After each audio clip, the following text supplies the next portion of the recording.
こんにちは、ゆうこジャクソンです。今日はいろいろものを書くのはうまくはないんですけど好きなんで、一応どういうことを話すか書いて、娘の前で練習をしたんですけど、ちっとも面白くないと言われましてなのでそっちはもう捨てて、自分の中に残っている、ダンスが、私にもたらしてくれたもの、または、いろんな、大切な、宝物みたいなものを皆さんにちょっと、お話できたらなと思います。まず、では、写真の方からいきますけれども、これは、今私が、今といいますかもう10年ぐらい、こんなシューズがあったらなと、ダンスに関してなんですけれども、ダンスをする時にこういうシューズがあったらなというものをずっとこう考えてまして、でもともとはもっといろんなこのダンスの機能を、ダンスといっても本当に世界中にいろんなフォームがあります。いろんなスタイルがあります。で私はできればいろんなダンスを勉強したいと思って若い頃からいろんなことにチャレンジしてたので、余計にいろんな機能が必要になってたんですね。でそうすると自分でこうサンプルを作ろうとするととっても大変で。1回だけ日本に帰国した時に、浅草の職人さんに作っていただいたんですけれども、それはそれで良かったんですけども、なかなか自分の思うところまでいかず、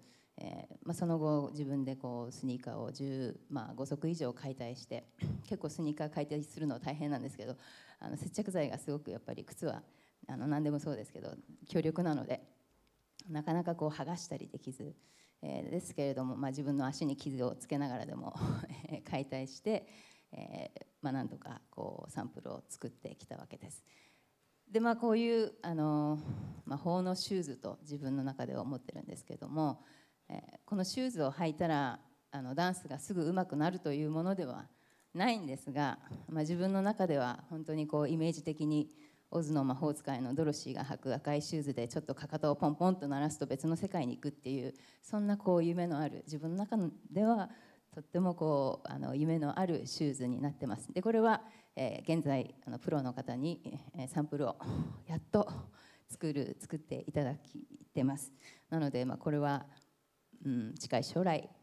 ダンスを好きな方、もしくはダンスに興味を持っている方に履いていただけるシューズになるのかなと思ってます。で、次なんですけど、これは多分こんな絵だけじゃわからないと思うんですけれども、実は私は、先月、もう、手術、股関節なんですけれども手術で半年は動けないと言われてまして、で、それはもともとは、成長期の過度な運動による骨折の異常発達、そこからこの関節を痛めていくっていう、それが30数年かかって今、こういう悪い状態になってまして、で先月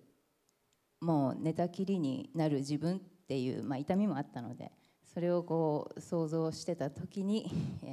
湧いたエクササイズグッズなんです実はこれはもう使ってない状態なので、この奥に隠れているものがとっても重要なんですけれども、そういう、素材を見つけたり、プラスその寝たきり、これはもう私も痛みを抱えた時に思ったんですけど、こんな痛みは自分だけではないし、本当に、寝たままの状態って、気持ち的にもダウンします。だけどその時に簡単に動かして自分の体をまた、リハビリではないですけれども、高めていくようなものがあればいいなと思って、今これもちょっとサンプルの方に手がけてます。でこの下のやつもこれはただのなんかグラフみたいな感じですけれども、実はこれも、自分のコアを、高めるという、あるものなんですけれども、これも、近日近々、サンプルの方に取り掛かろうと思っています。こういうちょっとアイデアは、私はいろんなことを考えるのが好きで、こういうものがあったらいいなというところからの出発なんですけれども、そんなものを日々考えてます。で、これはそうですね、これ私が帰国して、5年ぐらい前の写真なんですけれども、これはアウェイクリングという私が、ダンサー、もっと、昔からというと私が1歳歩き始めたぐらいの時に、私が一番この自分の思い出の中で古い身体機能の芽生えの感覚なんですけれども、歩き始めた頃に、なんで多分1歳ぐらいだと思うんですけど、大人なんで横にいたのは大人なんですごくジャイアントな人がいたお姉さんがいたんですけれども、うちの近所の歩道橋をこう毎回登ったり降りたりする時に、この降りる時の、登る時はそんなに怖くないんですけど、降りる時にゾクゾク感が足の裏から感じられるんです。でそれをこう一歩ずつ降りていくっていうその感覚が一番最初の自分に残っている身体機能の芽生えの思い出なんですね。でちょっとごめんなさい。そうですね。でそういうところからこう自分の体の芽生え、発達、それから意識を体に向けるっていうこの興味が湧いたわけです。で、11歳の時にあるきっかけで母親の、連れて行ってくれた舞台がきっかけでダンスっていうものに、巡り合ったわけですけれども、それまでは本当にもう自分の体、人間の体がどう感じるのか、どう発達していくのか、意識って何だろうとかっていうのをよく考えてました。でこの写真はあるフォトセッションでたまたま出来上がってみたら床から垂直に足が上がってたという。でこれも上がってキープをするんですけれども、でこの写真からここからこのポーズを撮影の時にやってくださいっていうのが多かったんでやるようになったわけです。だからこれもやっぱりエクササイズ、自分の体を意識を高める、自分の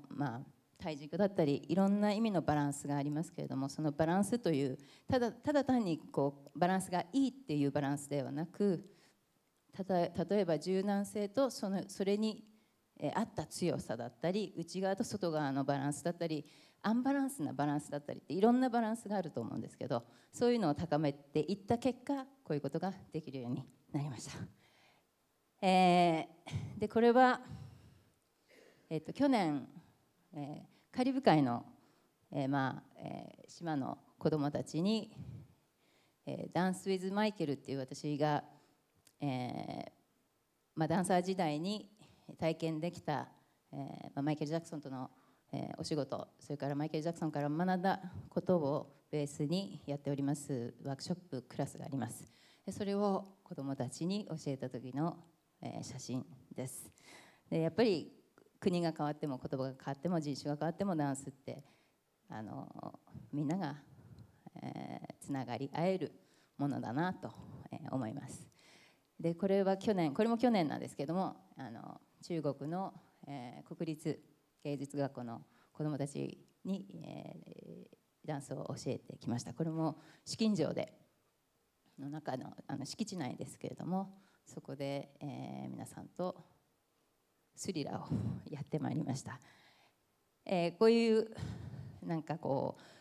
自分のダンスにダンスを始めて漠然と世界をダンスで回れたらいいなというものが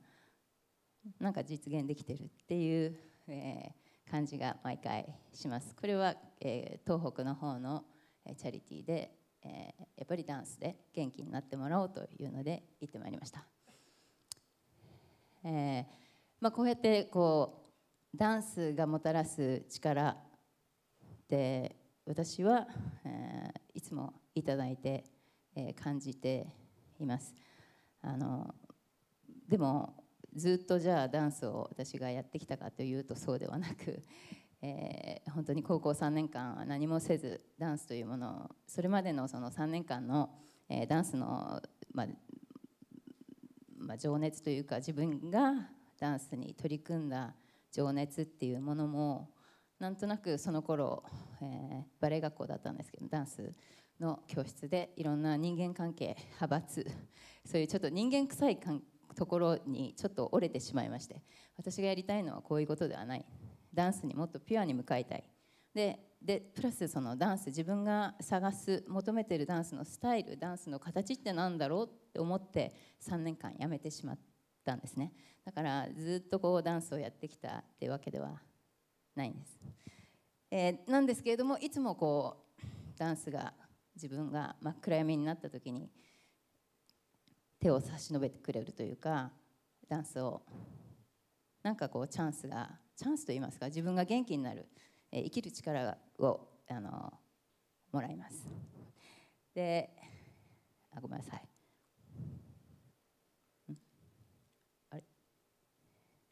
すいません。で、そのものだったり、エクササイズだったりっていうものを今紹介したんですけれども、次にエピソードを話したいと思います。マイケル・ジャクソン、私がダンサーとしての経歴で一番皆さんがこう反応してくださるのは、マイケル・ジャクソンと仕事してたんですねっていうことです。でも実は一時的に、アメリカで、私は91年から96年まで合間は空きましたけれども、いろんなプロジェクトをマイケルとやらせてもらってます。でもそんな、時にアメリカで私は生活してたんですけれども、マイケルと仕事をやってるとかやったとかっていう話をすると、みたいな、なんかちょっとこう変人扱いじゃないですけど、そういう反応が来る時期が結構ありました。なんで自分の中でそっとこうそういう反応を聞きたくもないし感じたくもないので、言わない時期もありました。だけれども、ある、ラスベガスに、自分がちょっと用事で行った時に、本当は、空港に、待ち合わせの人がいたわけですけれども、その待ち合わせの方がいらっしゃらなかったんですね。で、もうそこから、行く場所があったわけですけれども、その方がいらっしゃらないので、私一人で空港の中でどうしよう、携帯電話もなかったんでどうしようって思ってた時に、空港の中のカフェに入りました。でカフェに入って、一応行かなきゃいけない場所は知ってたので、名前は知ってたので、ウェイトレスの方にここに行かなきゃいけないんだけどっていう話をしたら、じゃあ自分のシフトが何時に終わるんでちょっと待ってて、自分が連れて行ってあげるっていう、本当に私なんて本当に初めて会った人にそんな優しいことを言葉をかけてくれる女性がいまして、で結局その彼女が車に乗せて、そこに連れて行ってくれようとしてる時にいろんな質問をされたんで、実はマイケルとそういう仕事をしててっていう話をしたら、じゃあぜひ家族に会ってほしいということで、その女性のお家にわざわざ連れて行かれまして、でそこにはもう6人の、小学生から、中学生ぐらいまでのお子さんがいたんですけれども、みんななんか拍手で迎えてくれまして、そこでやっとこうなんていうんですかね、マイケル・ジャクソンの、今は亡くなって本当にマイケルの偉業、それから才能、いろんなことが素晴らしいって皆さん口揃えておっしゃってますけど、当時はそうじゃなかったっていうのもあって、自分の中ではすごくギャップがありました。でもこれだ、本当に子どもたちって、もしくは大人でもそうやって見てくれる人がいるんだっていうので、嬉しくなったのを覚えてます。で、もう一つ、私はワールドツアーに92年から、3年まで、一緒に回ったわけですけれども、その、ツアーの中に「Will You Be There」っていうとても優しい美しい曲があります。で私もその中で、ダンサーとして出てたんですけれども、そのナンバーになると、スタジアムのこの10万人、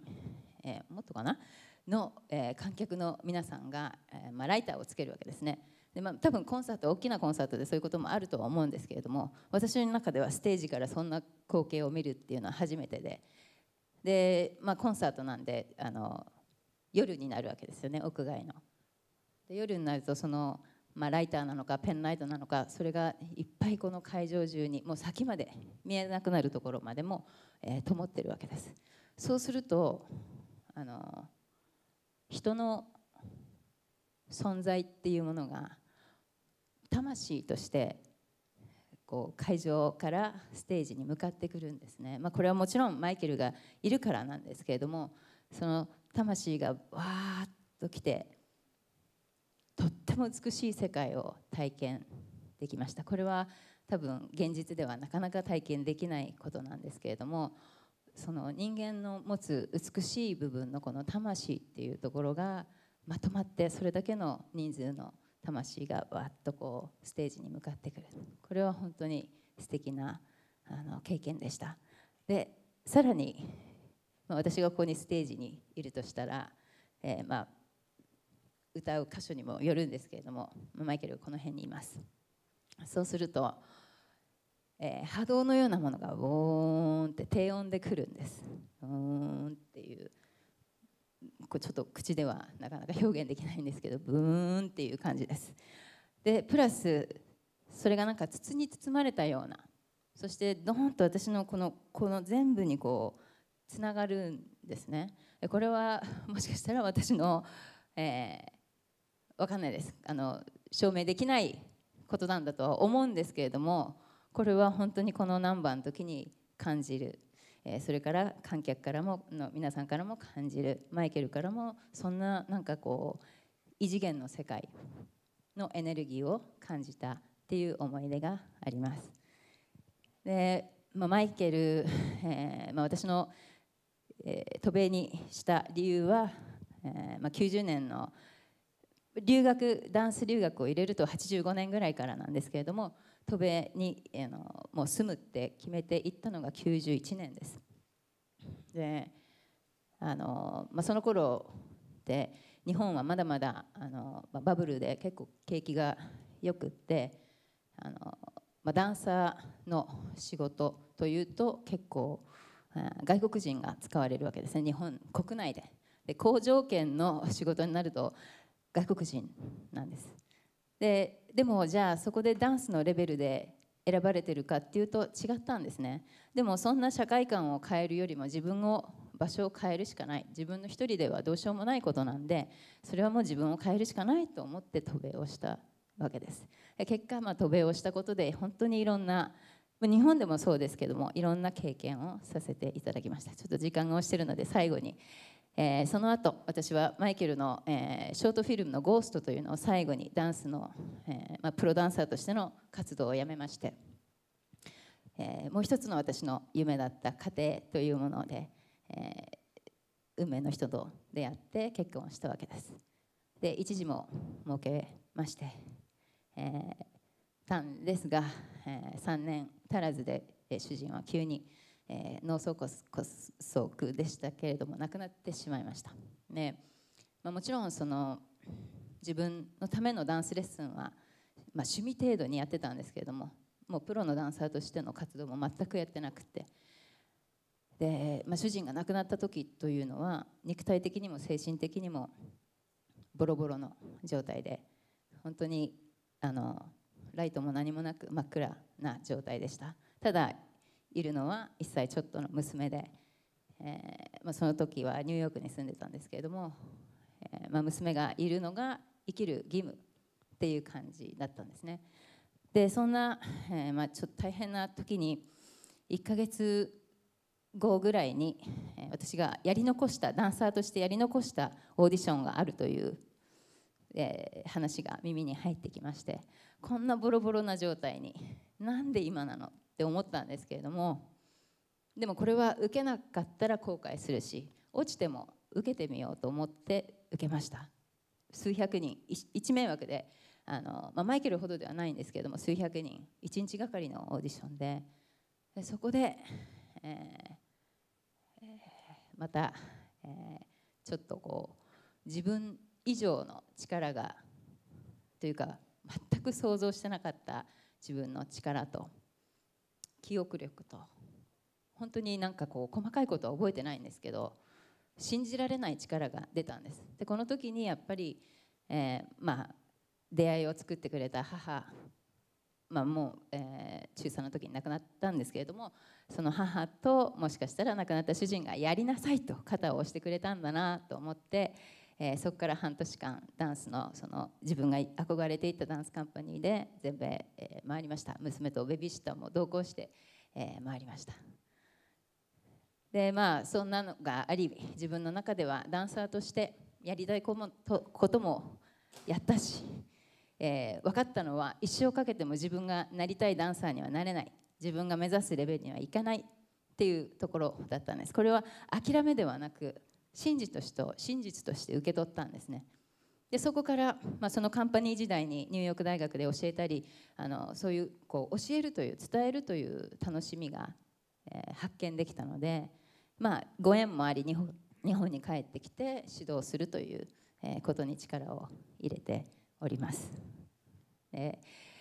そんな感じで、なんかこう砕けようとするとダンスの力がこうバンと光だったり、なんか手を差し伸べてくれたりっていう形で、ここまで生きてこれたのかなという気もしてます。で今義務教育にもダンスが入りまして、メディアではなんか派手な部分のダンスがいっぱい紹介されてまして、現実のその義務教育の教育関係の、皆さんは逆にどうしようっていう、そんなことできないっていう、ちょっとこう行き違いが起こって大変な状況でもあります。でもそこで私が、伝えているのは、ダンスっていうのは人間の本来持っている表現力であり、コミュニケーションツール、それからその古代から、